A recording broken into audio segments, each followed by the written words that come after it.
Cucumber was born the runt of the litter, one half the size of the others. Her mother looked after her with devotion, though it was a constant struggle against her large siblings. Cucumber survived. She grew into her own small, unique wolf body. She was serious, not given to play. She had to earn the respect of the other wolves in the pack. She did this through sheer will and force of personality, developing a strut and a look in her eye that made it clear she was a force to be reckoned with. She seemed determined to overcome her disadvantage and become alpha wolf. This was even more difficult because she was unusually shy. She was scared by humans, skittish with Jean and I, and uninterested in making any connection with us. Her world and focus was wolves. In December of 2007, something pulled me to look in her direction. I saw her standing still, looking directly at me, trembling. She was mutely asking for help. We rushed her to our vet, who ran a battery of tests. Cucumber had a raging infection and was close to collapse. On a hunch, our vet inserted a needle into her abdomen and pulled out some fluid.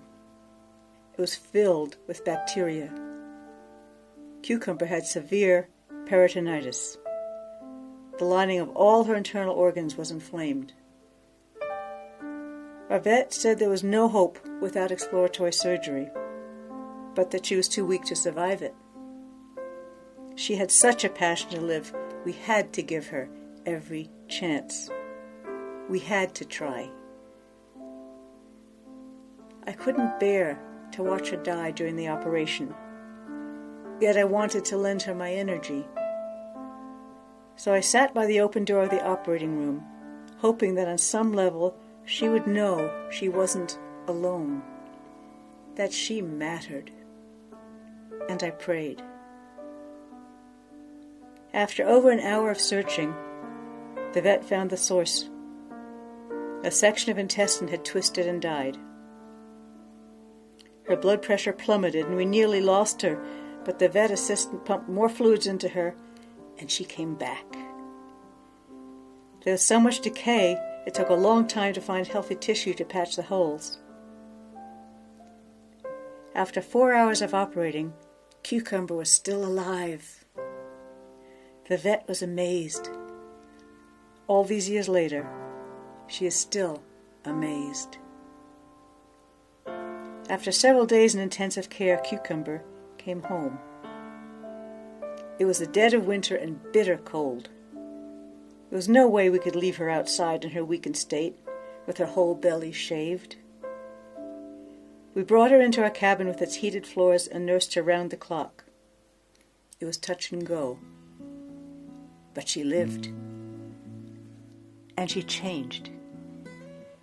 She transformed from an aloof and fearful wolf into pure sweetness, responsive and loving. She protested loudly when we tried to put her back outside. We compromised and let her come in for breakfast and affection.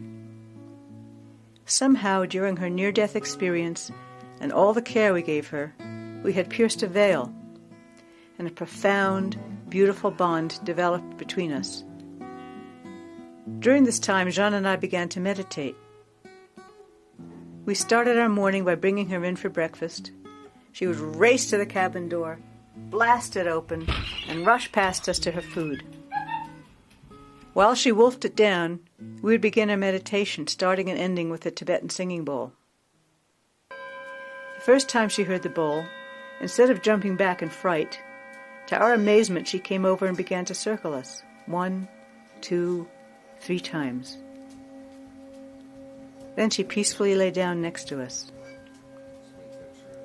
When we rang the bowl to end the meditation, she got up and circled us again, this time with great energy, interrupting her enthusiastic circles to nuzzle deeply into Jean's armpit in my lap. She did this every day without fail, until she passed away at age 13.